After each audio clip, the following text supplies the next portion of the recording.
Looks like by the clock on the wall, it is time to get started. So I will use my impromptu bell to again start the meeting. Nothing like a little cowbell. We'll begin with our Pledge of Allegiance. I pledge allegiance to the flag of the United States of America, to the republic for which it stands, one nation, under God, indivisible, with liberty and justice for all. Our moment of inspiration will be provided by Deborah Robbins-Williams. Good morning, afternoon, I guess now, everyone. And I wanted to give a quote today from Dr. Martin Luther King. Our lives begin to end the day we become silent about things that matter. Our lives begin to end the day we become silent about things that matter. This quote is true for anything in life, including democracy. And as I watched the events of last week, I had to ask myself 3 questions. What have I done? What am I doing? What can I do? For almost 4 years now, I've lived a sense of reality that the more things change, the more they stay the same. The past year has made me think more about my deceased father, who was born in 1914. And I believe I now have a glimpse of what he must have experienced and felt as a Black man who had no doubts that hatred was alive and well and targeted at him. I was not raised in a family that taught hatred, but they did teach caution because of their past experiences. And unfortunately, I've had to do the same with my own children, and especially my son, as I try to identify the balance between a word of caution and awareness against paranoia. But I have to say that the last 4 years have been somewhat of a surprise, an eye-opener, and a reality check laced with fear and questions to which I have no answer. So now I ask you as a Rotarian, in light of our current events and remembering the words of Dr. Martin Luther King Jr., our lives begin to end the day we become silent about things that matter. I ask you to assess where we are as a group and individually as we recite our 4-way test. Is it truth? Is it the truth? Is it fair to all concerned? Will it build goodwill and better friendships? Will it be beneficial to all concerned? Thank you. Thank you, Deborah. Well, welcome to the Rotary Club of Fort Wayne. Do we have any visiting Rotarians today? Please raise your hand if you are one. There we go. Oh. Okay, Dave. Very good. It was great. Good seeing everyone here. I saw Clifford was speaking, so thought I would join your group since you're back on Zoom. Our Rotary Club here has been on Zoom since March, so this is a pretty standard routine. It's great seeing anyone. If you happen to get down to Asheville after COVID's under control, let us know. Lots of great things to see and do here. Thank you. Dave, how is it you're traveling around the world in one of your Zoom meetings later this week? Well, we have Rotary members present trips. We this month we're doing a trip to Peru from one of the members, and one of the other members was in Europe, I think last year for Wimbledon, the Women's World Cup and the Tour de France. So each month we have basically 2 kind of 20-minute presentations with 10 minutes of open for questions. So and that's held outside of your normal club meeting time? Yeah, it's a part of the fellowship committee as a way of since we can't get together in person.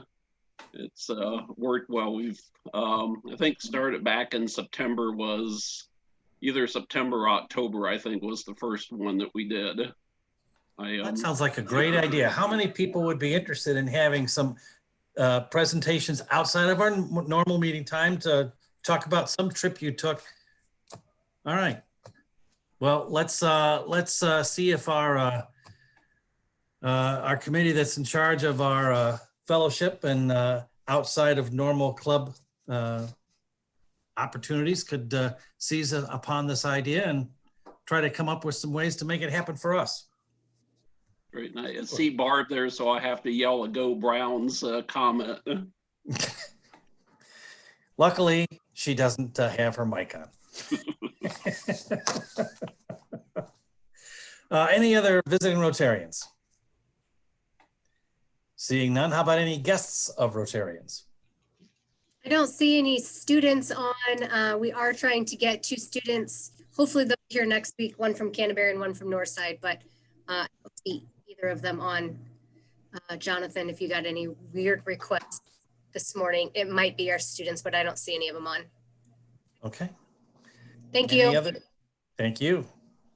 If there are no other guests, then at this time, if you've not already done so, please sign on to your whatever online social media you use and let them know that right now you are visiting with friends at the Fort Wayne Rotary Club, the greatest Rotary Club on the face of the earth. This date in history. Well, I found some interesting things when I looked at this date in history. On this date in 1908, Theodore Roosevelt made the Grand Canyon a national monument. Now, the Grand Canyon obviously had been around a long time, needless to say. Native Americans had lived in the area as early as the 13th century, but the first European sighting of the Grand Canyon wasn't until 1540 by members of the Coronado expedition. Due to its remote and inaccessible location, several centuries passed before North American settlers really explored the canyon. By the end of the 19th century, the Grand Canyon was attracting thousands of tourists. So Roosevelt came up with this new designation. He couldn't do certain things without Congress approving it, but he decided to create this new thing called a national monument, and he designated the Grand Canyon as the first one of those because conservation was one of the major themes of his presidency. And today, more than 5 million people visit the Grand Canyon each year. Another interesting fact on this date in history, Amelia Earhart flies from Hawaii to California. Hawaiian commercial interests had offered $10,000 to award whomever accomplished this feat first. American aviatrix Amelia Earhart left Honolulu, Hawaii on a solo flight traveling 2,400 miles in 18 hours and landed in Oakland, California the next day, being the first person to make that successful flight.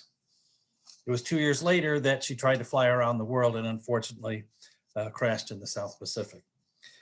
And yet another item to mention on this date, roughly this date, today's the 11th, and this was the 9th, in 1915, was the founding of the greatest Rotary Club on the face of the earth. That's right, our club was founded on January 9th, 106 years ago this week. And on this date in rock history, in 1956, Elvis Presley recorded the first tracks of his, for his new record company, RCA. Among them was the first song written especially for the King, Heartbreak Hotel. And on this date in 2016, English rocker David Bowie passed away after 18 months battle with cancer at the age of 69. That's this date in history. Now let us take a look at what Rotary is. And today that's provided by Jonathan Bassaro. Thanks, President Pete. I think perhaps for our 106th birthday, President Pete might be visiting every single Rotarian with a cupcake. Maybe not. Maybe not. Rotary is retention. That's actually quite an odd statement. It sounds a bit like a self-serving statement, but it's not actually something that Rotary does, retention. But it happens to be the committee that I co-chair with Rena Schoen, and I hope to share with you the importance of retention for our club. So that's my title, and I'm sticking with it. The question is really about why do people leave Rotary? And at the same time, we need to also look at the more positive question, why do people stay? To be sure, there are life changes that occur that would cause someone to leave a club. Change in job, location, retirement. But I'd like us to think about the big picture Rotary. Do members join a club in their new location? So let's think about things in 4 different categories. The first, expectations. Most people who leave Rotary after 1 year or less, and we are talking here about the entire worldwide organization, state that they were not clear on the expectations of joining. If we aren't clear with the expectations of joining Rotary, it's really a fault of ours for not being honest and upfront about what Rotary is.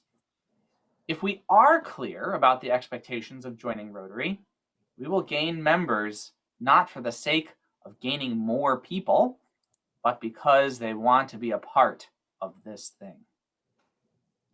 The second category is fellowship. Today is an excellent, albeit very different, example of fellowship. In a way, I'm preaching to the choir. You have taken the step to attend our meeting virtually and are hopefully benefiting from being able to be together in this digital format.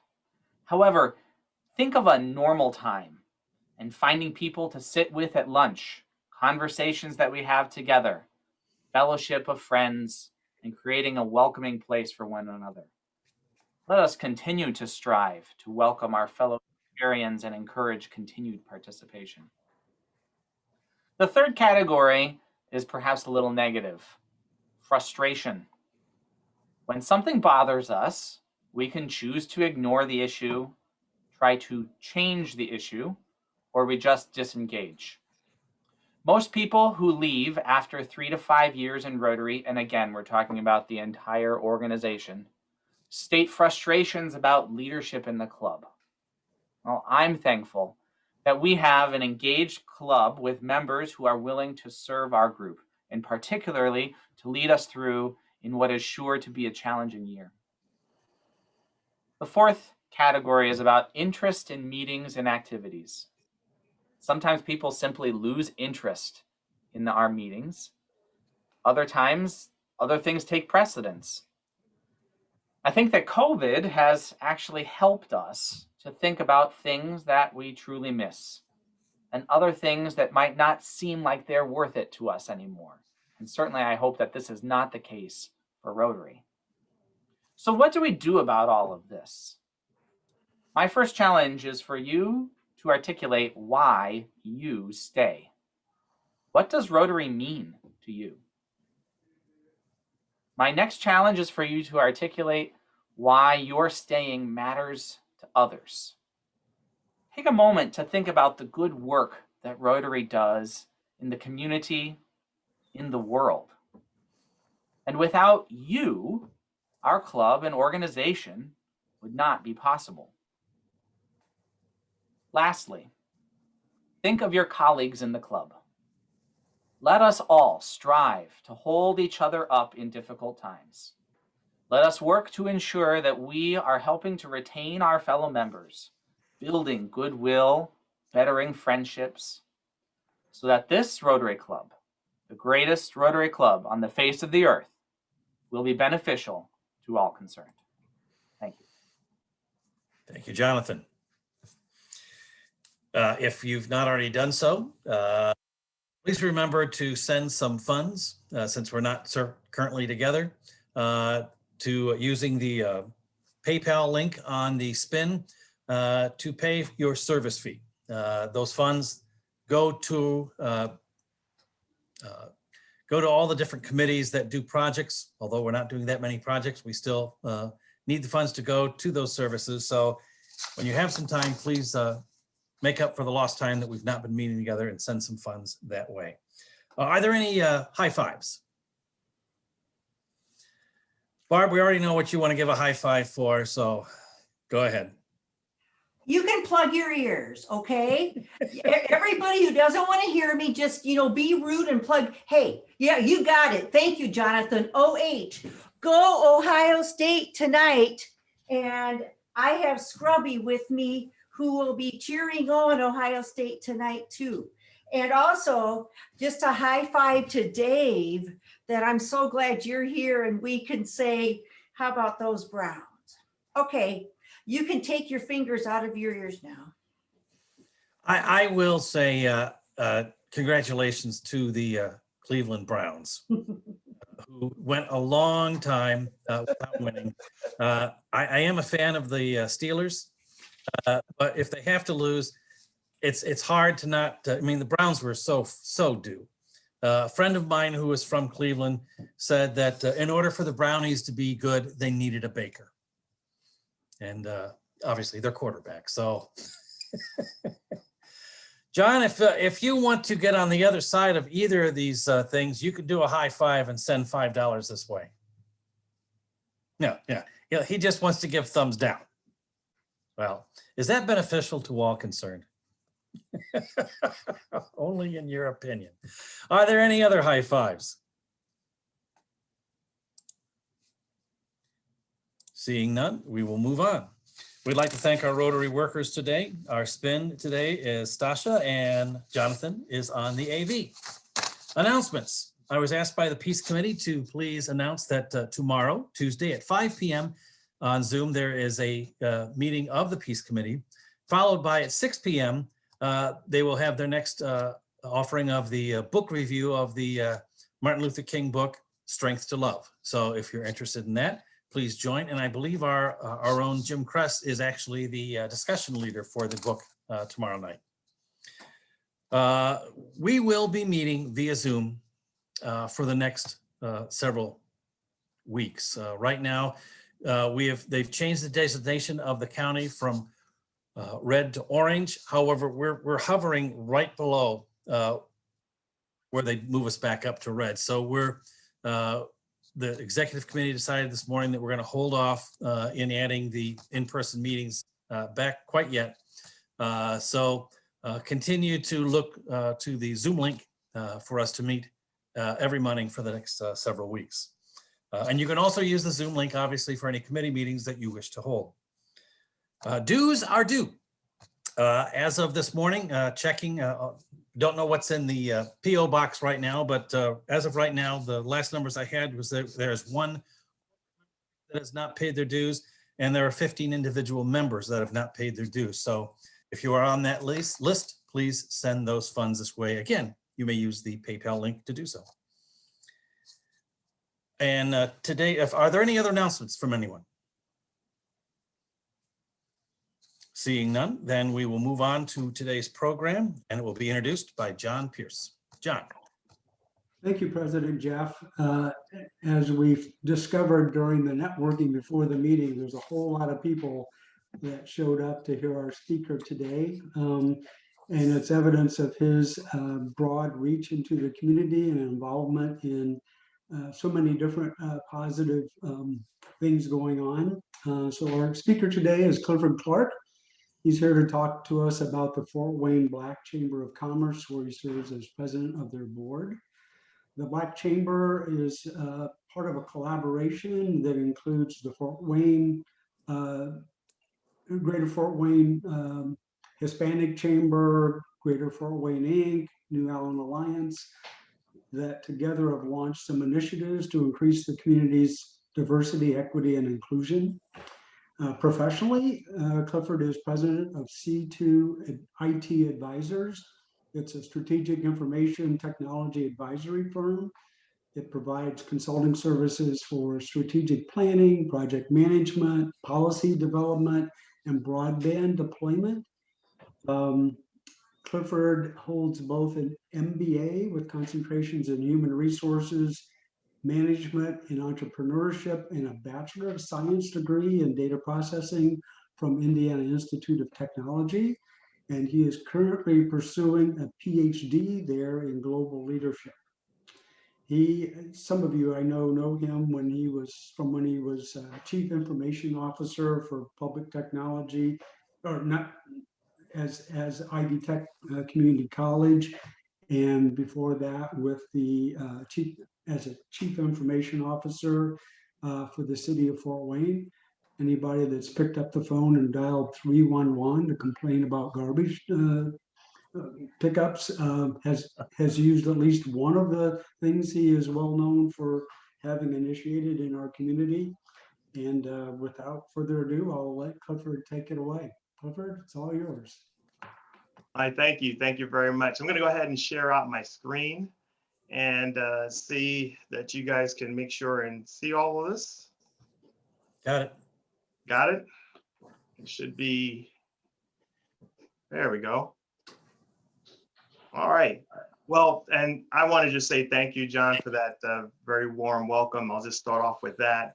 I also will say that with the city of Fort Wayne and 311, I'll talk a little bit about my time at the city of Fort Wayne. There were so many great people that helped advance our city and position it for the things that we're currently doing today.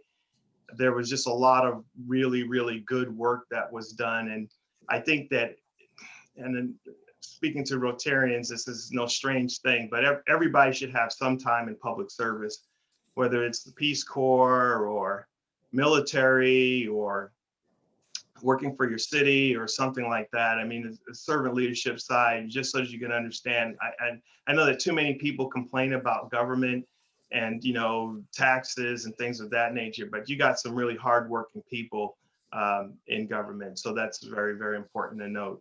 I want to just thank everybody for showing up and coming out to listen to little old me talk for just a short period of time. I'm truly honored to be able to share a little bit about the Fort Wayne Black Chamber of Commerce. And, I feel that these next couple of slides are probably not going to be of that much value because I know so many of you guys in the Downtown Rotarian Club, but I'm going to do it anyway, just to share a little bit about myself. And as John has already mentioned, I have an information technology firm, and that's the primary thing that it does.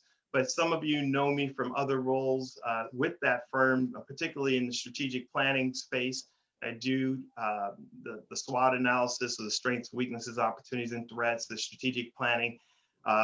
So it doesn't always have to be in the IT space, but we are an information technology advisory firm. We work with clients both here locally, here in Fort Wayne, Allen County, but also across the country, primarily from the Midwest East. That's easy to get to, particularly by a single plane ride, which is something that's really, really cool.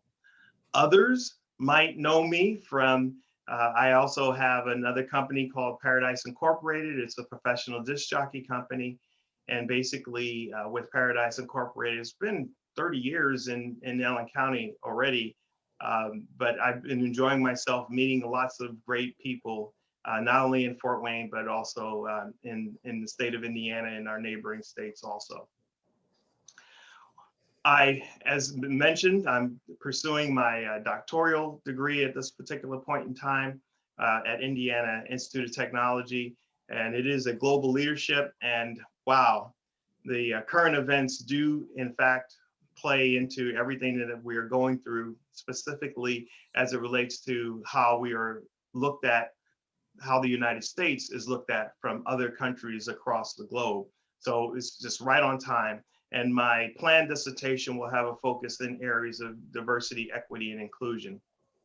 As was mentioned in my MBA studies, I've actually been doing this for a long time, but many people know me from the IT side. But I've been doing issues of diversity, equity, inclusion. It has a little bit of a slant or tangent off of my HR background. And even though I don't spend a lot of time in the HR, I do keep an eye on that because it is something that's so very important. But most people kind of know me from community, and that's what on the prior slide was I took that off of your own site there with the Fort Wayne landscape there, or cityscape.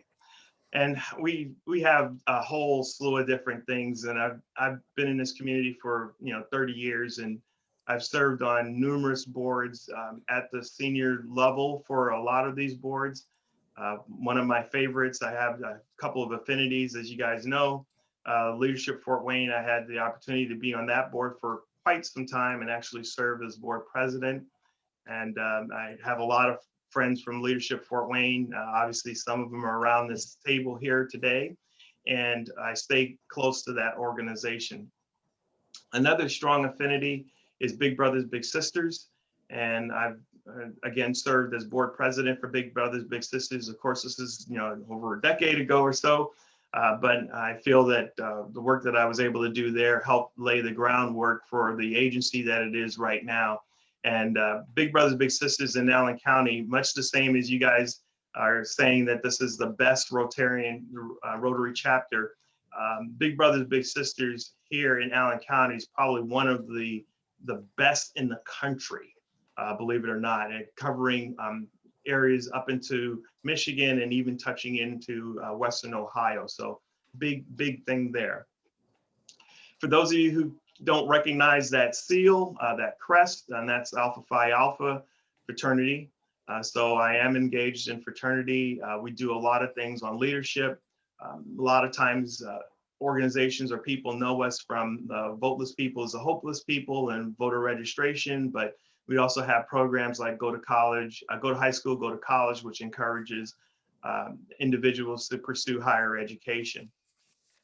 So some other areas that I've served on, just I spent some time serving as the Chief Information Officer for the city of Fort Wayne, and that was absolutely wonderful. And again, 311 was but one of the things that we're able to do. And I know it didn't have the output that we really desired from within the city around the Mayor Richards cabinet. But the Public Safety Academy is another building I'm very proud of. I have my name on the little glass on the front on the side of the wall there. And so, you know, I'm very proud of the design of that building had at the time, and my contributions to that. But that's only that's only a small part of the contributions in regards to the city that I was just very proud of. We were able to upgrade the city's IT infrastructure significantly, and of course, on my way out, Parkview Field, even though I didn't spend a lot of time on the front end of that particular project, you know, we did still play a part on the technology. So the Harrison project was something that was, you know, again, really proud of. So some of the things that you may not know, and some that are not here, I do also serve on the legislative committee for Greater Fort Wayne, Inc. So talking with our state legislators about the things that they're voting on are very important. I am a Fort Wayne graduate of the FBI Academy. So I usually stay involved in areas of law enforcement too. Probably not on the same level of the FBI, not toting a gun or anything else of that nature, but particularly on areas of cybercrime and, you know, just other type of racketeering and that kind of stuff, usually more in the IT space. And I would be remiss if I did not mention that I also serve on the board of Three Rivers Federal Credit Union, and I also am a director and the board of the Federal Home Loan Bank of Indianapolis. Again, these are things that most people don't know. I don't usually say too much about them.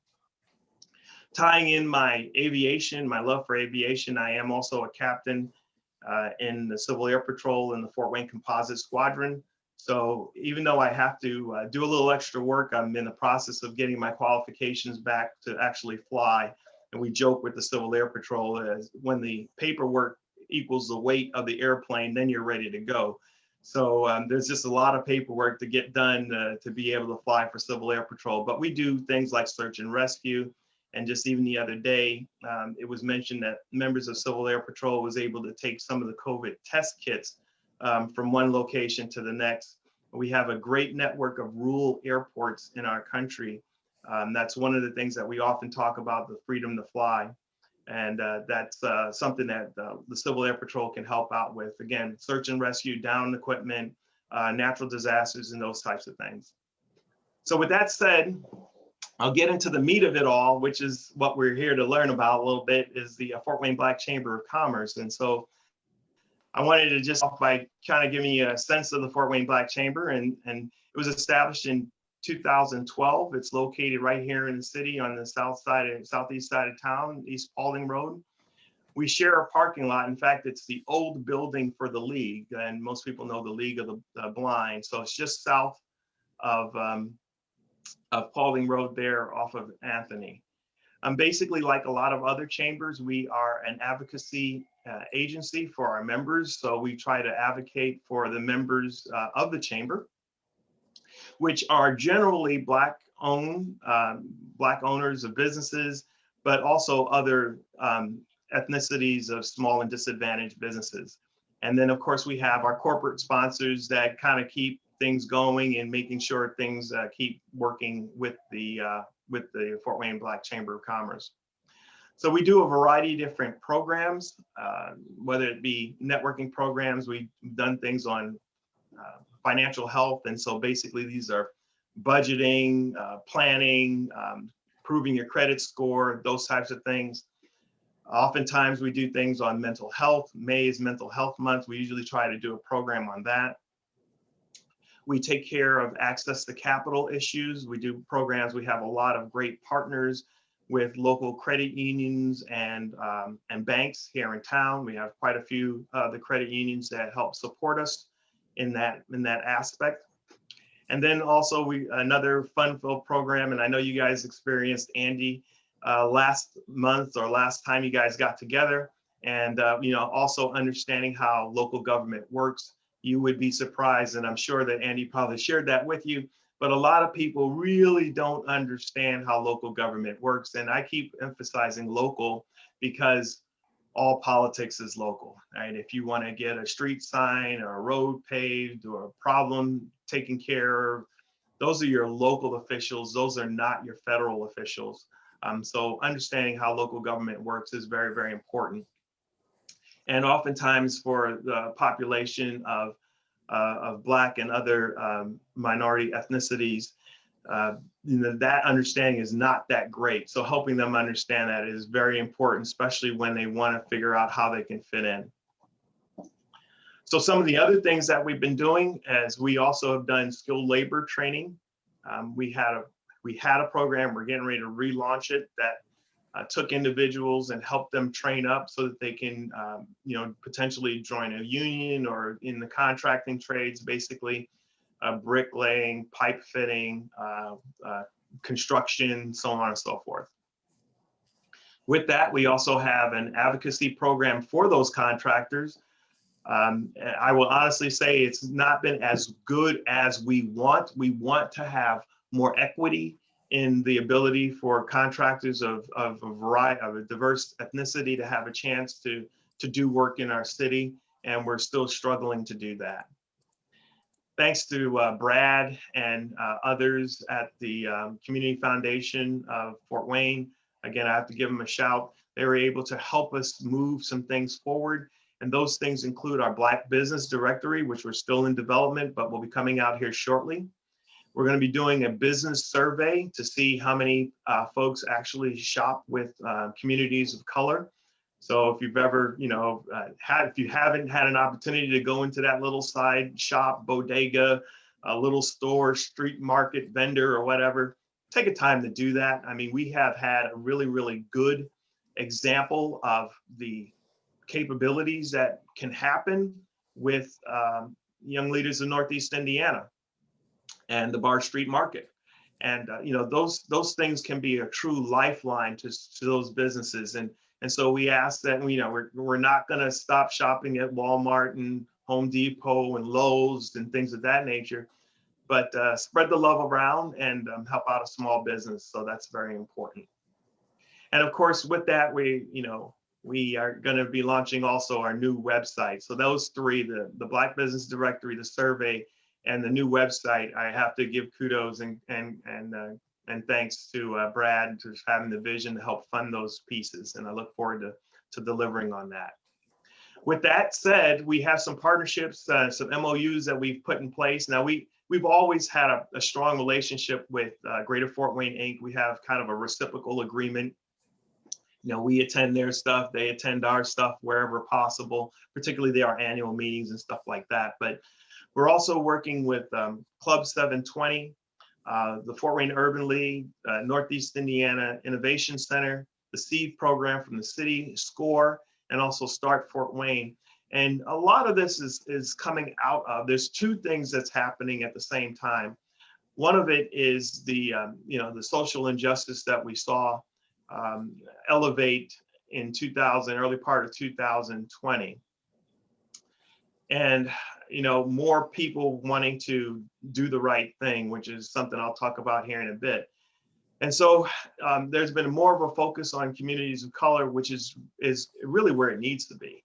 I've always said, and this is not mine to claim, but somebody else said it, rising tides raises all boats. Any community is only as good as the least of us. These are things that we should always be considering in our public service and how we navigate our world.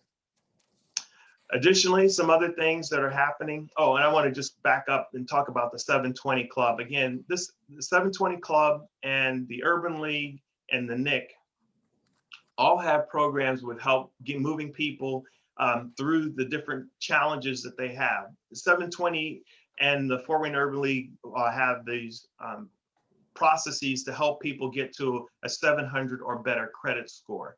And we know that with a 700 or better credit score, you get a better rate on just about any borrowing that you need to do. And this will probably be a sidebar, because if you get me started on this, I won't get through the rest of my slides. But access to capital, particularly for people of color, but there's a poor tax, and I think many people know that. I know John knows this because John Pierce knows this because of the work that he does with the United Way and such. But transportation costs extra because they're usually because they don't have a good credit score. They can't go to the Tom Kellys of the world and buy a car with the 0% interest or the 2% interest. They're going to go to the corner lot and they're going to spend, probably more than the car is worth. They're going to have an interest rate that's going to be higher, and they're not even going to get the reporting that they need. The quality of food in a lot of neighborhoods, if there's a food place at all, because there's usually a food desert in areas of poverty. I could just go on and on and on. And like I said, I don't want to derail us on that. And John could probably talk to it just as well as I could. We are the Fort Wayne Black Chamber. We are in a mode of capacity building. It's an all volunteer organization. And when I say all, I mean all. So nobody gets paid, not me, not the staff, or anything else of that nature. So we are doing a capacity building process right now where we're asking some of our members to pay in advance their dues so that we can get some office help to do some of the administrative stuff that we need to do. The membership, the link is there for anybody who wants to copy it down. But individual members are $100, businesses of less than 50 are $200, and then if you're a business that have more than 50 employees, it's a little bit more at the $500 level. Sharing a little bit about who's on that board. My name's not in there, and I always keep forgetting to put it in there, but I am the board chair, the board president, excuse me. And our board of directors, we have a board emeritus and John Dorch. I think many of you know from this community know John. He's a really great guy, and he's done a lot for this community. William Muhammad is our secretary, so handling all of the general mail in and out. Linda Golden is a local developer here in town, and she's our vice president. She's my vice president, and she's in charge of operations. Kanisha Williams is in charge of membership. Ramadan Abdulaziz is finance, and Larry King from First Source Bank is in marketing, and they each have committees after that to kind of help out with that. Where are we going? Where's the Fort Wayne Black Chamber of Commerce going? Well, we're trying to build our membership up. In regards to members, we're not deep like Greater Fort Wayne Inc., which I think has over 400 members. I can't remember. That was at one time. I think it's a lot higher than it is now. We're still under 100. It's sometimes challenging to help people who are not familiar with the processes of a chamber understand what a chamber does and how a chamber can work for them. But we are in the process of trying to grow our membership. We're still sub 100. We do also work with other local chambers as I'm nationally, other minority chambers nationally. We are looking to start our build program. That name might change because we have other organizations using that term, and we don't want to get it confused, but returning to the process of helping people get into the construction trades, maybe join a union, have a living wage through the work that they do. We know that that's all very, very important. And also through whether it's the Build or Seed or Start Fort Wayne or SCORE or all the other partners, the NIC and that we're working with, what we love to see is to turn more and more into entrepreneurs just from participants and then on into being entrepreneurs. So that's where we're headed. So with that, I wanted to pivot just slightly to issues of diversity and inclusion. And I thank Mitch, she sent me a quick shout out about the Fort Wayne's United Front Initiative, which we are a part of. I want to just give you a little bit of the backstory there. John tried to mention a little bit of it. So the local chambers had gotten together, and that includes the Hispanic Chamber, Greater Fort Wayne, the Greater Fort Wayne Inc., which is our main chamber, and the New Allen Alliance, as well as the Fort Wayne Black Chamber of Commerce. We all got together, particularly after the murder of George Floyd, and talked about issues of diversity and inclusion and how important it was to be seen as a community that is progressive. And I know that sometimes that word is like a third rail. Like I grew up in New York, so the third rail is an electrified rail. You touch it, you die. But we recognize as a chamber that people come to communities that they want to be in. And the proverbial race to the bottom to be the cheapest, lowest cost community isn't necessarily our idea of where we want to be. And diversity and inclusion is a very important piece of having a community that is really, really thriving. When we think of some of the things that have happened here of late in our community, positive things that happened of late, our downtown area, all the different things that you see going on and growing. I mean, those are the reasons why people want to come to a community, that it's diverse and energetic and everything else like that. And if you don't believe me, think about some of the most diverse communities, right? New York, Chicago, Los Angeles, and things like that. Now, they clearly have some problems, right, that we don't have. I mean, the tax rate in New York when I left, which was several decades ago, was already 8%. And I think it's a lot higher now. I think it's like 9 or 10% now on certain different things, depending on what you're doing. LA has its issues or housing, and Los Angeles, the California area, has its issues on housing and things of that nature. But why are people going there, right? It's more than just the fact that the taxes are low, because if people were looking for low taxes, they would not be in those areas. And so we just encourage people to kind of take a look at issues of diversity and inclusion. And the two do truly go together. You can be a diverse community, because I do think that Fort Wayne is a diverse community, but we still got a lot of work to do on the inclusion side of the coin. We have our pockets, we have our silos, and we kind of go off and do things in separate areas, and we really do need to change that. So we had gotten together and we started working on different things, and then we kind of connected with the United Front, which was also trying to do some things. And we ended up partnering with the United Front, or partnering with Fort Wayne United, and we all created this United Front initiative. So with that, we have Dr. Lasambe coming to town on a regular basis. The next event will be January the 27th. In between then, we are also doing webinars. I did the last one, I think it was December 9, I can't remember the date. The next one is going to be February the 18th. We are also working to develop local diversity and inclusion teams to help out organizations navigate this space. And so those are just some of the different things that we're doing in the area of diversity and inclusion. And to be true to the HR side, we're trying to brand it as diversity and inclusion because that's what a lot of people use. But we also say, equity, diversity, inclusion, or you might hear diversity, equity, and inclusion. The equity part is also very important. So, Faye started off when she did her part, and I'm like, wow, perfect. This was already in my deck and everything else of that nature. And so many of you may recognize this quote: "The time is always right to do the right thing." And being that of, pursuing scholarly, doctorly type of things, I had to go back and look up exactly when that quote was given. And he's actually said this, and this is another great thing of when something is really important to a person, they say it over and over and over again.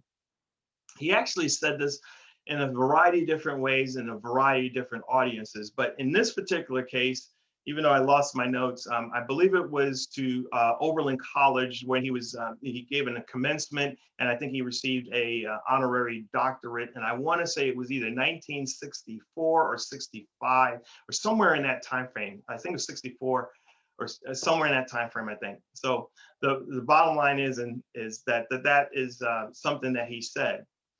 But I want to flip it just a little bit and leave you with this piece here, because I love the four, tests, the four-way test. Is it true? Is it fair? Does it produce goodwill? Is it of benefit? And folks know that Martin Luther King, Dr. Martin Luther King, Reverend King, was locked up numerous times. On the 16th of April, in 1964, he wrote this letter while in the Birmingham jail. And I won't read the whole thing, but this is worth a read, right? I'll just read just a portion of it. And he says, "My dear fellow clergymen, while confined here in the Birmingham City Jail, I came across your recent statement calling my present activities unwise and untimely." Now, he goes on to talk about this in great detail, and even in small print, it's like 10 pages. So he had a lot to say about that. But again, I want to focus on the words, unwise and untimely. So somewhere deep in this, he says this: we must use time creatively, in the knowledge that the time is always ripe to do right. Now is the time to make real the promise of democracy and transform our pending national egligy. I'm messing that word up. Sorry, I apologize. I'm going to skip it. In the creative psalm of brotherhood. And so back again to this quote here: the time is always right to do the right thing. I just encourage, I know the members of the Rotary, I feel comfortable and confident that they try to do the right thing. And I'm just so very, very proud of it. And I would just encourage you guys to just keep doing what you're doing, because we need that right now in our community, in our city, in our country, and in the world at large. So thank you very much. Questions that I can answer?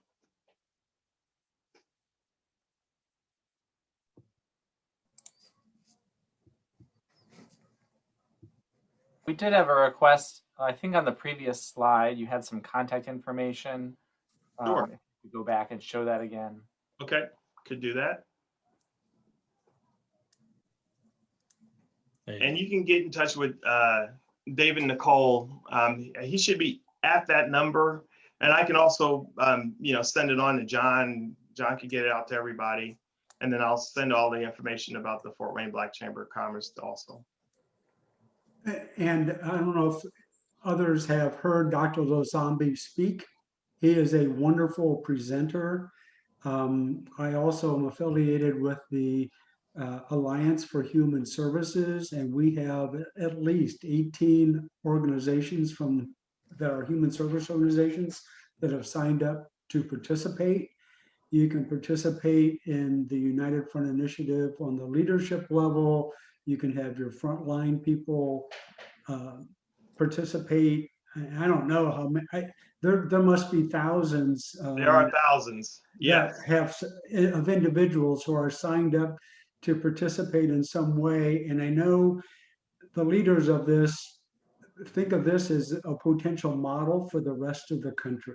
In the way it's being rolled out, I wouldn't be surprised if it doesn't attain that kind of status with the people that are working on it and the number of people that have signed on.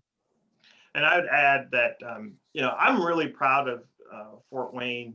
I'm not a native Hoosier. I grew up in Brooklyn, New York, and I've been here since the early 80s, and this community has become my home.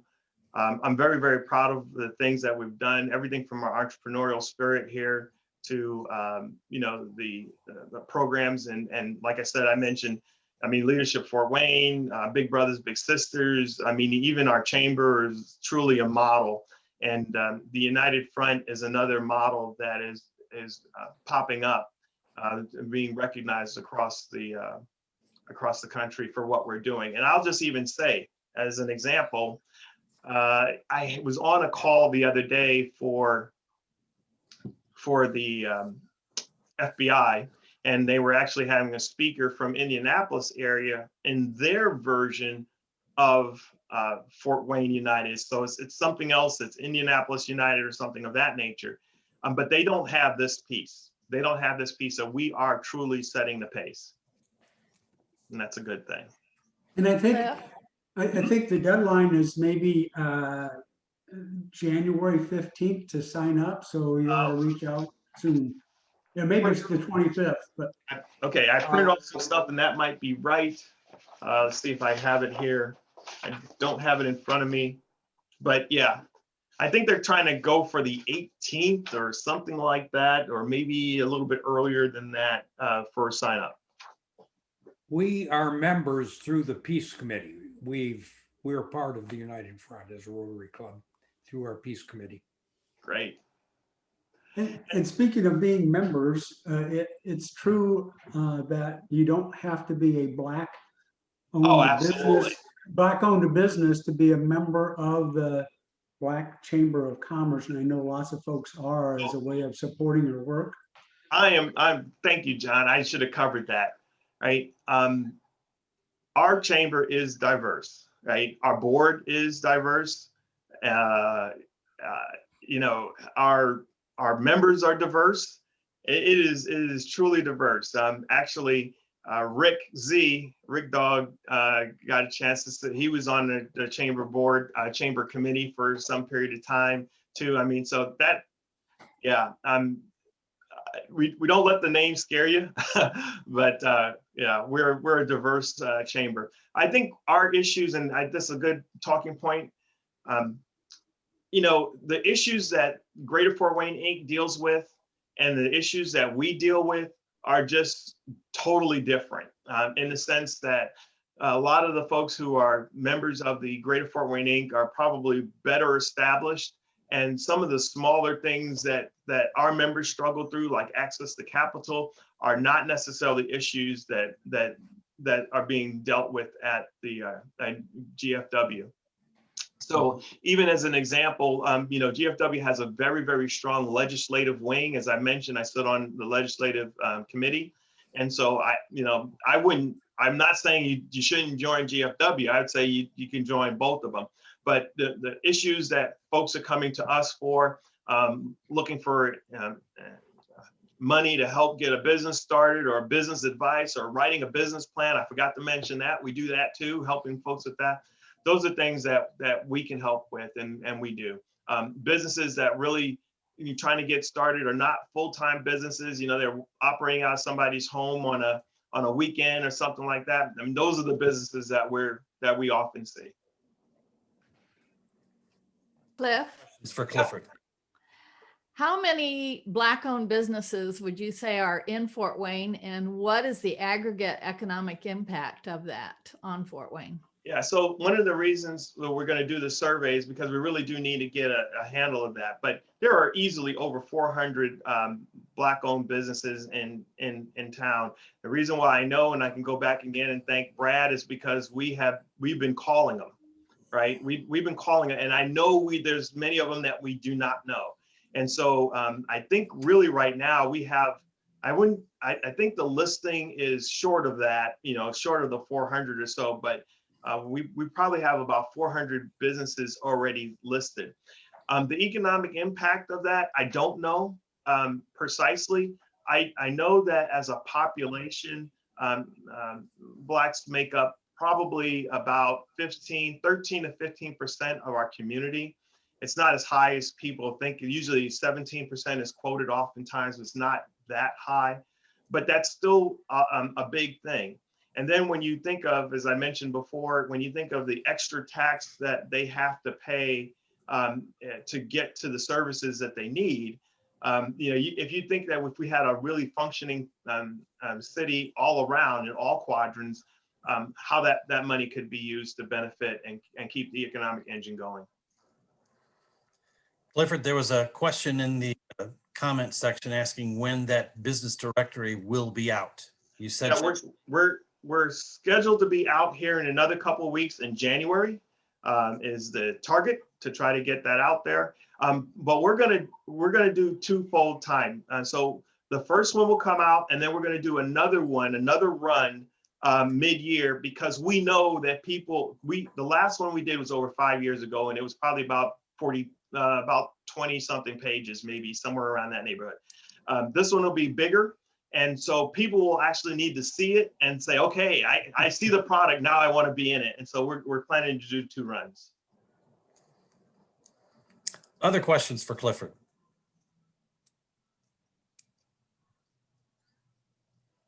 Well, hey, if not, I just want to thank again all of the friends and faces that I was able to see again via Zoom and make new friends and things of that nature. I just want to thank you. And also, Dave, thanks for taking some time out of the sunny area of the Carolinas to come hang out with me again. Unfortunately, it's not sunny today, but it will be soon again. Well, again, just thank all my friends, my neighbors, the Verleys. It's just great to see everybody, and just thank you. Thank you, Clifford. Great job. Thank you. Our program next week will be our district governor for Rotary, John Frischi. And you may recall on December 7th, we had a major announcement we were going to make. Well, we are going to make that announcement next week when we have the district governor's ear. So be sure to tune in next week. Every week and one of the things I end the meeting with is presenting the presidential cabinet. Jonathan, if you could bring this up. Again, this is the logo for Rotary this year. And I don't have it physically with me. We did when we were meeting, but I have a cabinet with the red, gold, and blue door on it. And today I'm going to be calling on Stasha as our lucky member who gets to select a door. She is serving as our spin editor this month. And for doing all that extra work, we would like to reward her. And so Stasha, if you're on, unmute yourself and select a door. Thank you, Jeff. Well, as a proud Buckeye fan, I'm going with the red door.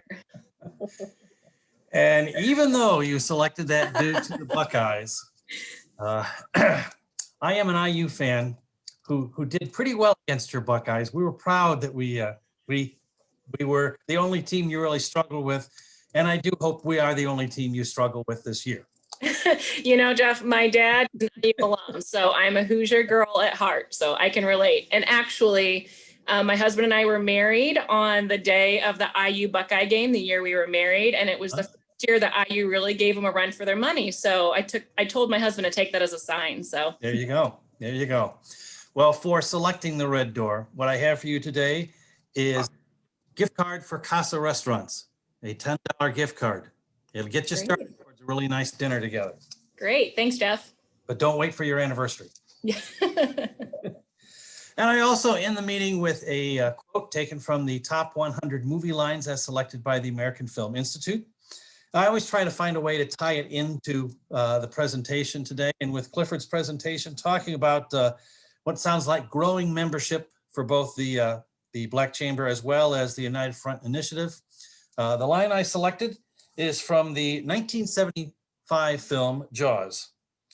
Because if you keep going, the line is, you're going to need a bigger boat.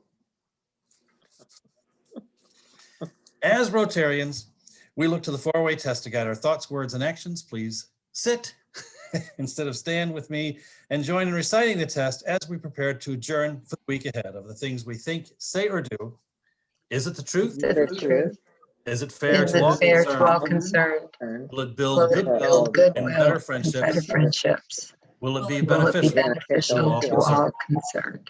Rotary is adjourned. Thanks, everybody.